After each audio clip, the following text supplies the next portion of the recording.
بسم اللہ الرحمن الرحیم۔ رسول اللہ صلی اللہ علیہ وآلہ وسلم نے ارشاد فرمایا، نفسانی خواہشات سے بچتے رہو کیونکہ یہ آدمی کو اندھا بہرا کر دیتی ہیں۔ رسول اللہ صلی اللہ علیہ وآلہ وسلم نے ارشاد فرمایا، انسان اپنے محبوب ساتھی کے دین پر ہوتا ہے تو تمہیں چاہیے کہ غور کرو کس سے دوستی کر رہے ہو۔ رسول اللہ صلی اللہ علیہ وآلہ وسلم نے ارشاد فرمایا، قسم اللہ کی اگر تیری رہنمائی سے اللہ تعالیٰ ایک آدمی کو بھی ہدایت دے دے تو یہ تیرے لیے سرخ اونٹ سے جو بہت قیمتی اور عزیز ہوتے ہیں بہتر ہے۔ رسول اللہ صلی اللہ علیہ وآلہ وسلم نے ارشاد فرمایا، جو شخص استغفار کی دعاؤں میں کثرت کرے گا اللہ تعالیٰ اسے ہر پریشانی سے نجات، ہر تنگی سے نکلنے کا راستہ عطا فرمائے گا اور اس کو اس طرح رزق عطا فرمائے گا جس کا اسے گمان بھی نہ ہو۔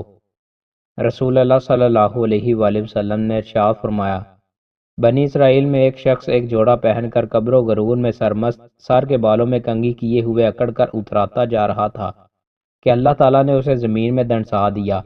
اب وہ قیامت تک اس میں تڑپتا رہے گا یا دنستا رہے گا۔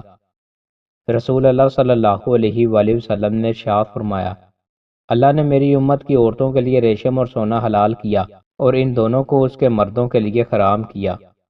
رسول اللہ صلی اللہ علیہ وآلہ وسلم نے ارشاد فرمایا، جو شخص مجھے زبان اور شرمگاہ کی حفاظت کی ضمانت دے دے تو میں اسے جنت کی ضمانت دیتا ہوں۔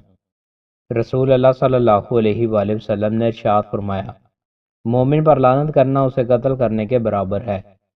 بچے کا حج ثواب کس کو؟ رسول اللہ صلی اللہ علیہ وآلہ وسلم کی طرف ایک بچہ اٹھاتے ہوئے ایک عورت نے دریافت کیا، کیا اس کا بھی حج قبول ہو جائے گا؟ رسول اللہ صلی اللہ علیہ وآلہ وسلم نے فرمایا، ہاں، اور اس کا اجر و ثواب تمہیں ملے گا۔ دوستوں، مزید اچھی ویڈیوز کے لیے ہمارے چینل کو سبسکرائب لازمی کریں۔ بہت شکریہ۔